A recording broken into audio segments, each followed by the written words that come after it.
ben bonjour Kevin. Bonjour Axel. Merci de nous accorder un petit peu de temps juste après le match. Alors il faut savoir que Kevin vient de terminer son match contre l'équipe de France militaire. Il a gagné, enfin ils ont gagné. Donc merci de nous accorder un petit peu ce temps. On va se replonger tranquillement dans certains souvenirs de ta carrière. Tu nous as amené des jolis maillots pour ça. Est-ce que tu es prêt pour un petit voyage dans le temps? Allez, on est Allez, parti. et ben on passe directement au premier maillot, le tout premier maillot. C'est celui d'Albi. Il est très joli. Il est encore à ta taille ou pas? Non, là c'est Le maillot d'Albi, donc tu commences le football à Albi dans le sud. Comment tu viens au foot, toi, Kevin? Dès le plus jeune âge, à l'âge de 5 ans, mon grand-père était international algérien, Ok, Mohamed Garbi dans les années 60. Donc il était gardien de but au Havre, à Alger. Et c'est lui qui m'a donné cette passion-là. Donc il m'a amené à mes premiers entraînements jusqu'à son décès. Il est décédé d'un cancer malheureusement. ok.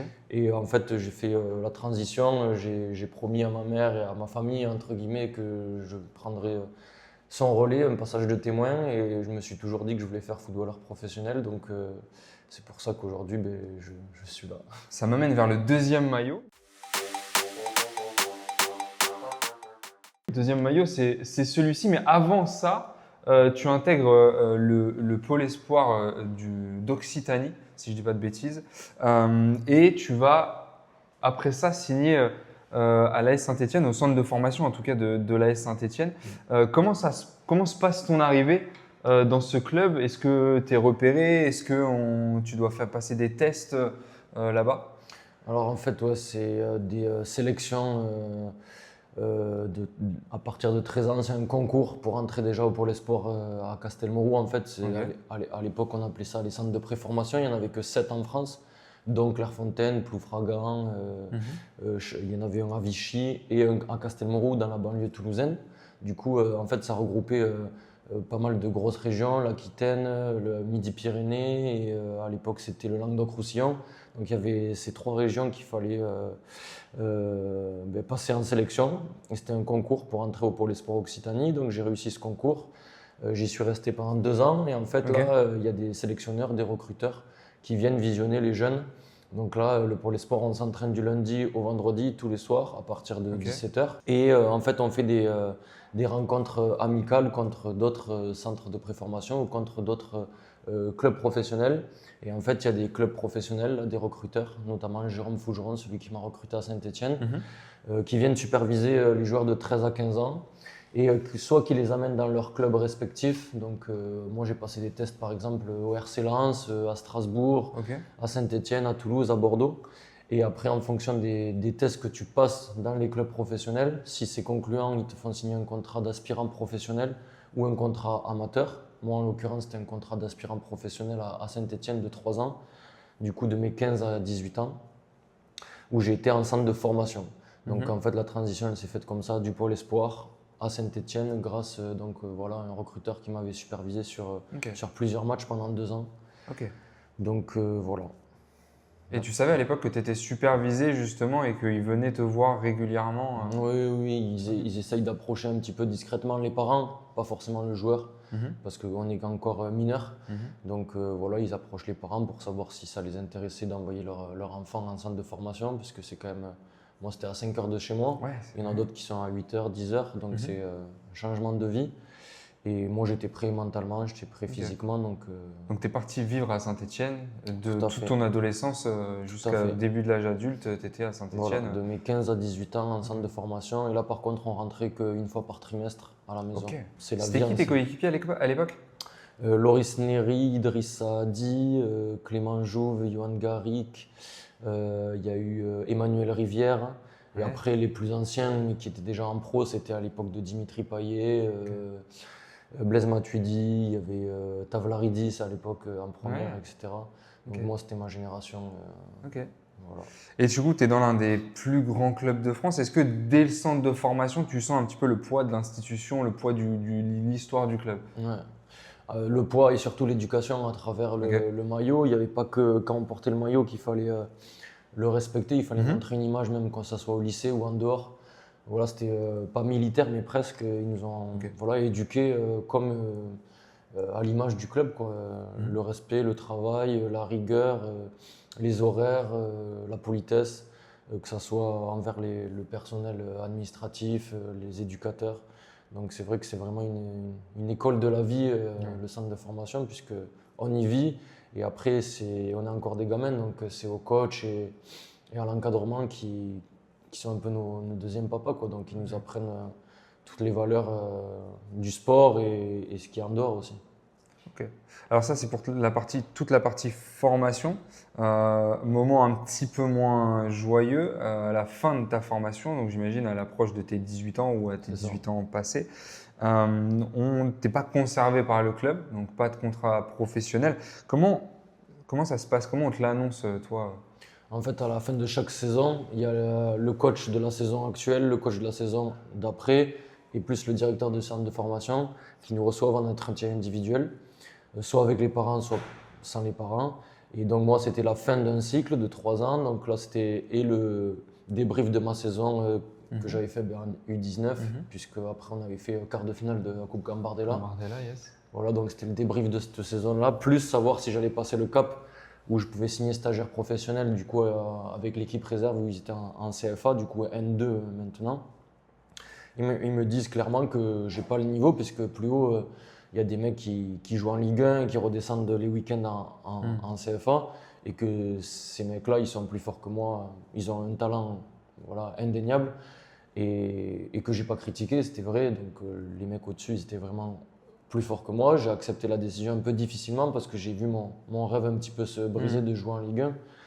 Mais après, quand on est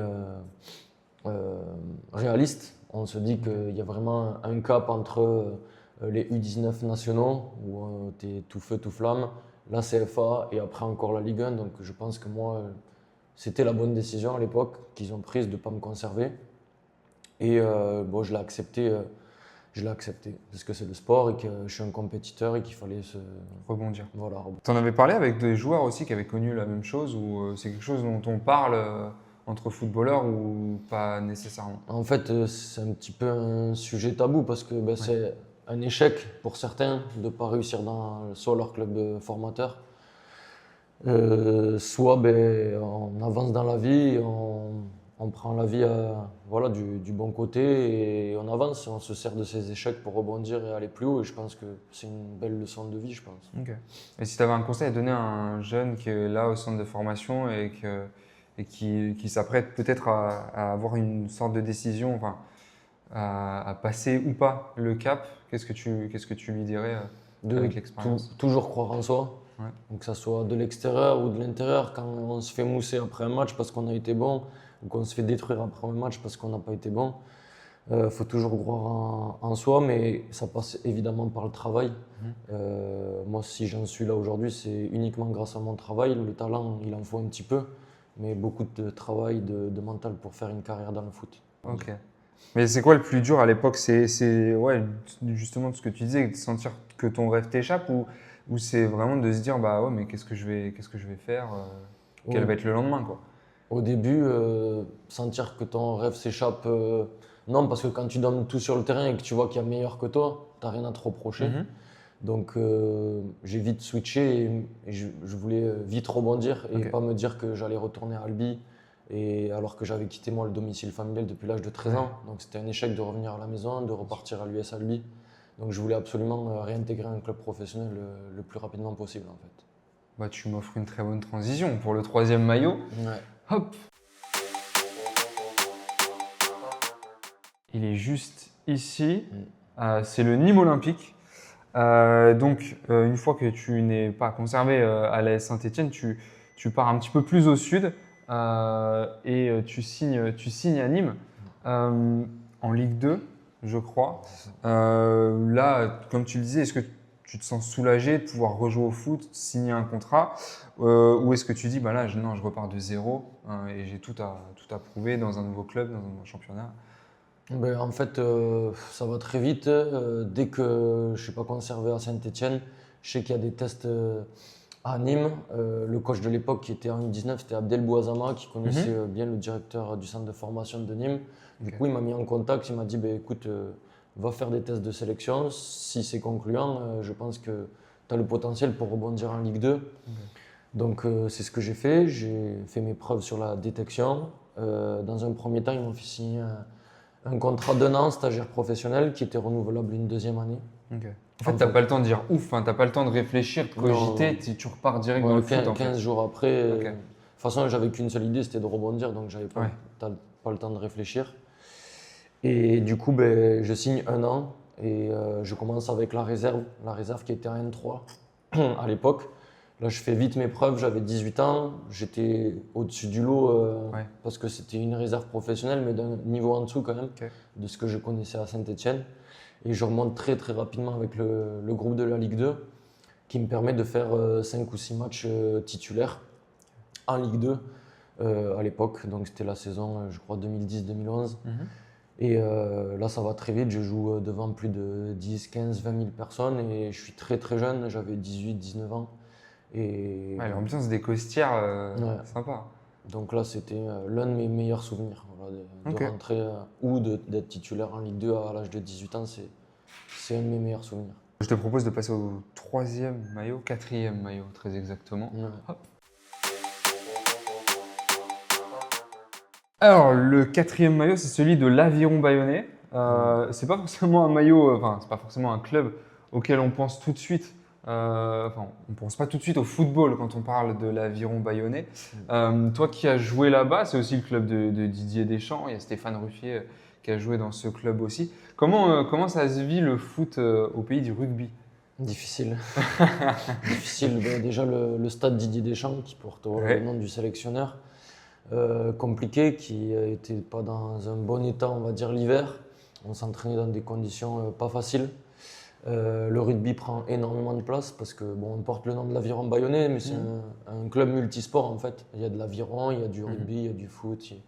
C'est un club multisport et on ne passe pas forcément en priorité, que ce soit dans l'équipement ou dans les salaires ou autre. Donc on est arrivé. Moi je suis arrivé, ils descendaient de national donc, pour jouer en CFA. Et c'est vrai qu'on a joué le maintien toute la saison, à lutter et à faire des déplacements pas faciles. On avait la réserve de Monaco, la réserve de Lyon, des clubs vraiment excentrés dans la France. Donc c'est des trajets qui sont en bus, 8-9 heures de bus, donc avec des conditions soit de trajet, soit d'entraînement, soit de match assez compliqués. Donc un passage on va dire, dans un football semi-pro, voire amateur, mais qui m'a endurci mentalement parce que j'ai vu ce que c'était vraiment la galère, ça soit des transports, de la restauration, etc. Ce que met à disposition un club pour pouvoir exercer dans les meilleures conditions après nous sur le terrain. Là, à Bayonne, je n'ai pas dit qu'ils ne le faisaient pas, mais qu'ils n'avaient pas forcément le budget d'un club comme Saint-Étienne ou comme Nîmes. Donc c'était difficile d'évoluer dans ces conditions, mais j'ai apprécié ce passage-là parce qu'on avait une belle équipe, avec notamment des joueurs qui sont maintenant en Ligue 1, notamment Jonathan Grady qui joue à RC Lens. On avait une belle équipe de copains, donc c'était un passage, un bon souvenir au Pays Basque. Ok. Kevin, je te propose de marquer une petite pause. C'est la traditionnelle mi-temps de la VAR et de jouer à un petit jeu. Kevin, la mi-temps dans la VAR, c'est un petit moment pour un petit peu mieux te découvrir, un petit moment un peu plus léger aussi pour jouer un petit peu ensemble. Donc, je vais te donner à chaque fois une question courte, ça s'appelle une réponse courte. Tu vas vite comprendre le principe. Le plus difficile, penalty dans les arrêts de jeu ou feu de forêt? Feu de forêt quand même. Ouais. C'est engageant physiquement, ça brûle, il y a des risques. Penalty, c'est plaisir, donc feu de forêt. Ton surnom quand tu étais joueur? K2, c'était un joueur là avec qui j'étais au Pau FC qui m'appelait K2000 parce qu'à l'époque je jouais sur un côté, j'allais vite. Maintenant j'ai 33 ans donc un petit peu moins vite. Mais c'était K2. Ok. Ton surnom maintenant chez les pompiers? Kéké. Kéké. Ouais, basique. Basique, simple. ouais. Ok. Qu'est-ce que tu as appris le foot et qui te sert aujourd'hui chez les pompiers? À rebondir, donc quoi qu'il arrive, que ce soit dans les échecs sportifs ou de la vie, il faut toujours regarder devant parce que le passé c'est le passé et on peut agir que sur l'avenir, donc rebondir. Et la vie de caserne, qu'est-ce que tu as appris sur le foot? La vie de caserne, c'est plutôt la vie d'un vestiaire, du foot, qui m'a appris à comment me comporter en caserne, parce que ben, mine de rien, c'est très hiérarchisé en caserne, comme dans un vestiaire de foot. Il y a le coach qu'on respecte. Chez les pompiers, c'est l'officier de garde. On a toujours des choses à respecter quand on rentre dans une caserne et pareil dans un vestiaire. Donc c'est plutôt, je me sers de ce que j'ai vécu au foot pour pouvoir me comporter pareil en caserne en fait. Ok. Le footballeur, connu, pas connu, que tu aurais bien vu se reconvertir en pompier. C'est pas évident ça. Ouais, j'ai un ami à moi là, qui s'appelle Paul Maisonneuve qui a fait une belle carrière Ok, aussi ouais. en Ligue 2, en National 1, en National 2. Très intelligent sur un terrain, qui a joué à Bergerac, à Pau avec moi, à Nîmes aussi en Ligue 2. Là qui est dans une autre reconversion, qui joue à Mont-de-Marsan actuellement là, dans le sud-ouest de la France. Ok. Et c'est vrai que j'aurais bien aimé le voir en caserne.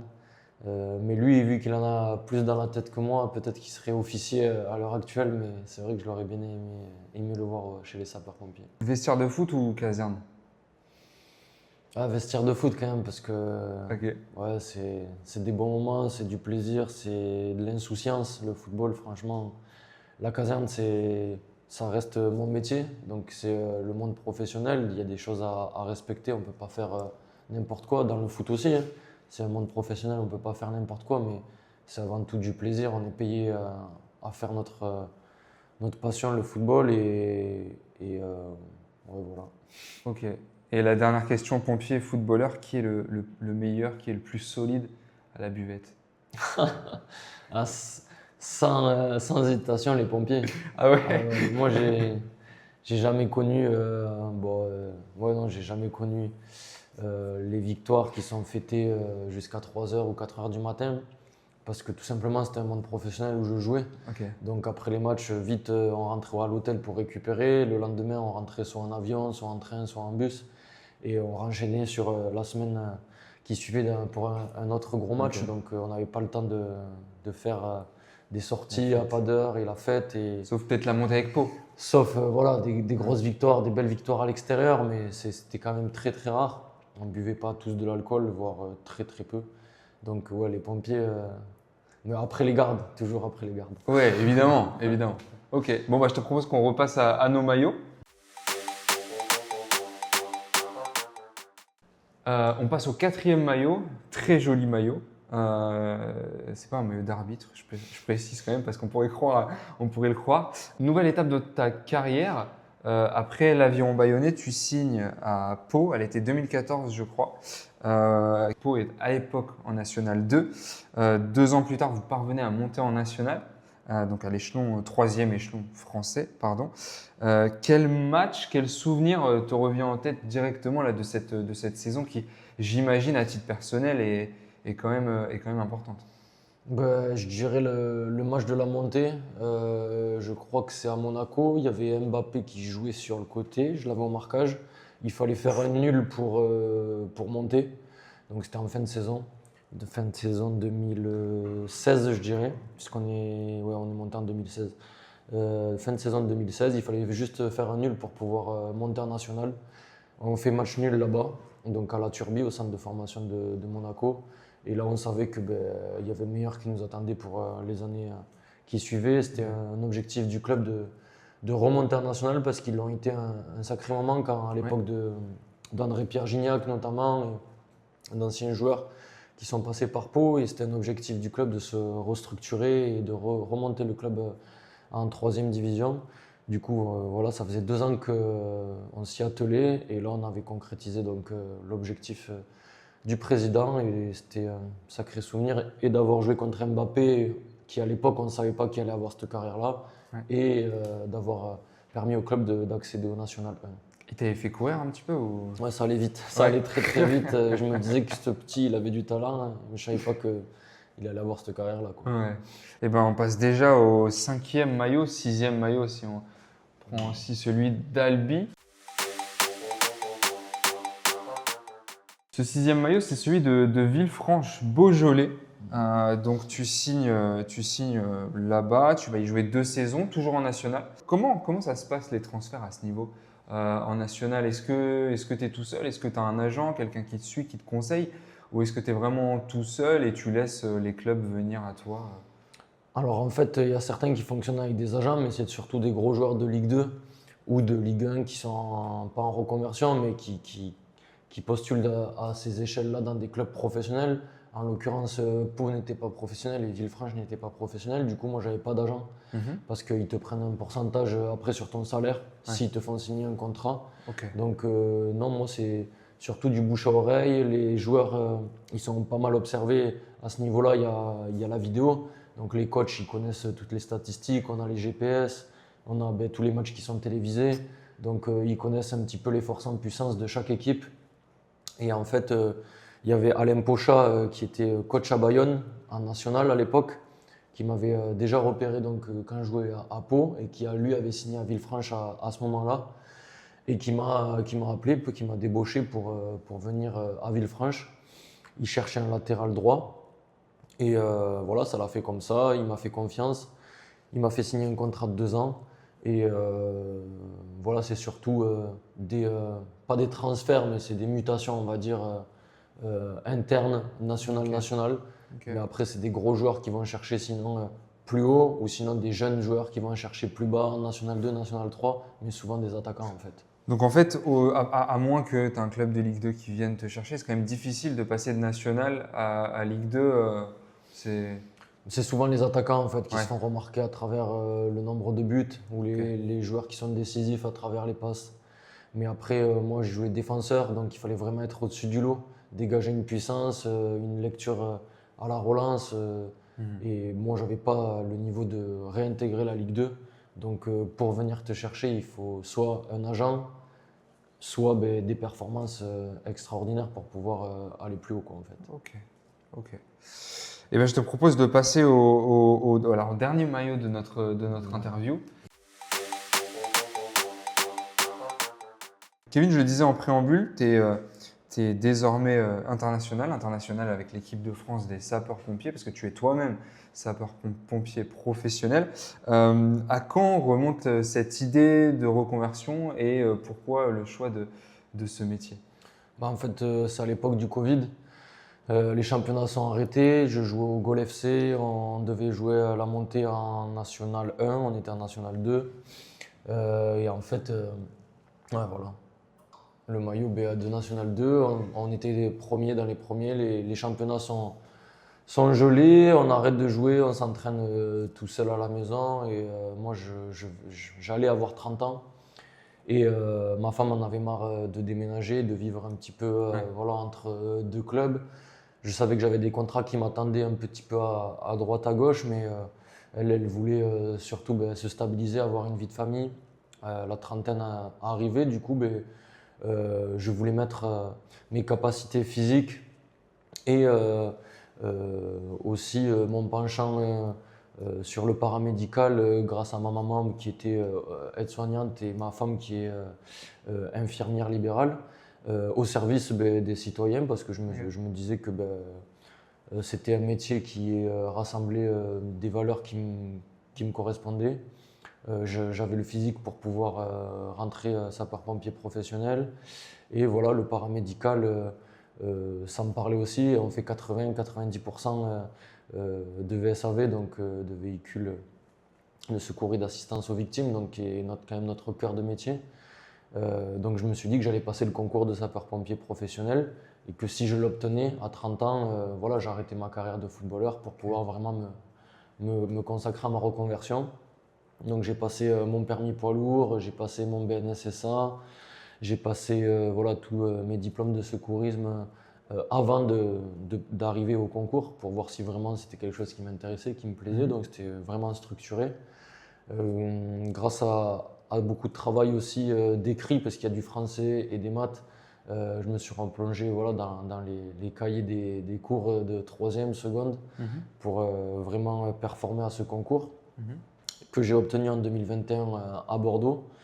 Et voilà, me lancer dans une nouvelle carrière de sapeur-pompier et qui n'a pas été facile non plus, parce que je pensais que ça allait être plus simple de trouver un employeur mais c'est pas comme la gendarmerie ou d'autres concours, on n'est pas affecté en fonction du classement en fait.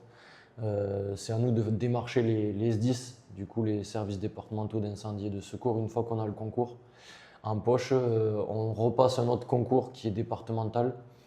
Ça soit moi, j'avais postulé dans le 64, puisque maintenant je vis à Pau, dans le 65, là où je suis actuellement engagé. Et voilà, toute la zone sud-ouest après, dans le 40, dans le 31, et les SDIS après te rappellent en fonction des besoins. Donc il faut repasser un concours départemental, même si tu as eu le concours national. Et après, tu es sur une liste d'attente et ils t'appellent un jour où ils ne t'appellent pas. En l'occurrence, moi, ça a été 1 an et demi après. Donc je suis rentré volontaire dans un premier temps à Pau, à côté de chez moi, pour voir ce que ça donnait d'être sapeur-pompier volontaire dans un premier temps. Ça me plaisait et heureusement j'ai reçu cet appel du 65, donc des Hautes-Pyrénées, là où je suis actuellement, pour entrer sapeur-pompier professionnel, donc 1 an et demi après avoir passé le concours. Et de manière générale, parce que là on parle de reconversion, on a parlé aussi en début de l'interview de la façon dont une carrière peut s'arrêter ou du moins ne pas démarrer comme on l'imagine. Il y a l'aspect de la blessure aussi qui peut toucher les sportifs de haut niveau, les footballeurs aussi. Comment tu juges toi je dirais la culture de la reconversion dans le football? Est-ce qu'elle est suffisante? Est-ce qu'elle est pas suffisante? J'avais justement mis le doigt là-dessus parce que la gestion des footballeurs, notamment dans le monde, on va dire, semi-professionnel, que ce soit National 1, National 2, parce que maintenant en National 2, il y a quand même pas mal de joueurs qui font que ça. Je trouve que c'est pas assez suivi, on met pas assez l'accent sur la reconversion. La plupart des jeunes croient en eux et qu'ils vont réussir dans ce monde-là, mais on peut très vite se briser les ailes. Les contrats, c'est souvent d'1 an. Du coup, la plupart du temps, on dit que les autres, ils ne sont pas arrivés, pourquoi moi, j'y arriverai pas, etc. etc. C'est bien d'être dans cette démarche-là, de compétiteur, de gagnant, mais en fait, il faut assurer ses arrières, que ce soit à travers un bagage scolaire. Juste avec un baccalauréat, on fait rien aujourd'hui. Donc, savoir vers quoi on va. Si on échoue dans le football, c'est vrai que c'est difficile à faire entrer ça au centre de formation parce que c'est des joueurs d'élite, de haut niveau qui veulent tous réussir. Qui pensent qu'à ça, Et sur un groupe de 20 joueurs, il n'y en a que 2 qui réussissent.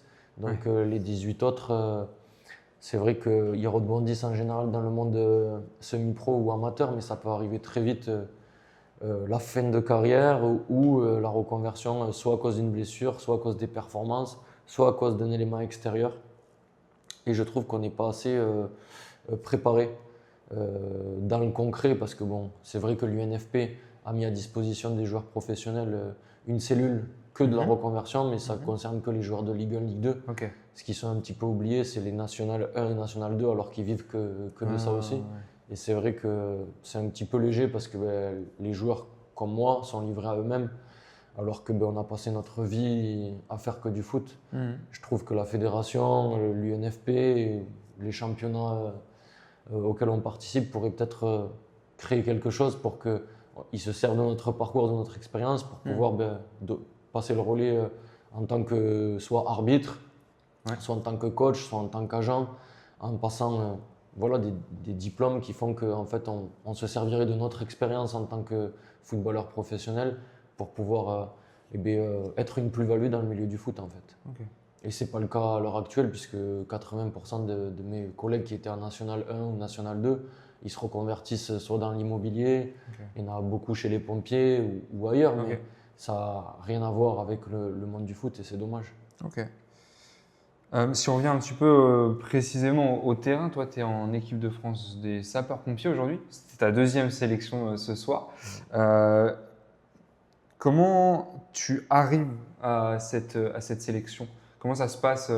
Comment tu découvres l'équipe de France des sapeurs-pompiers? Comment tu intègres l'équipe? En fait, dans le département où je suis, c'est donc les Hautes-Pyrénées, le département 65. Il y a déjà une équipe départementale qui est créée que de sapeurs-pompiers, que ce soit professionnel ou volontaire, et qui participe tous les ans donc, à des championnats régionaux et puis nationaux.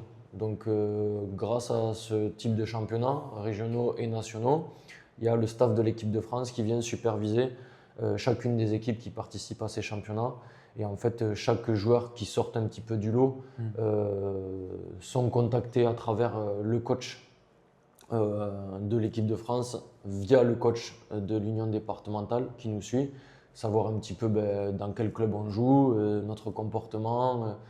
Voilà, on a une image aussi à donner à travers l'équipe de France et si ça vaut le coup de prendre le joueur déjà en sélection ou pas. Et après, en fonction des performances, surtout sur le terrain, voilà, appeler un joueur qui fait partie d'un groupe de 50 pour un objectif qui est l'Euro 2026 en Allemagne, là, en l'occurrence.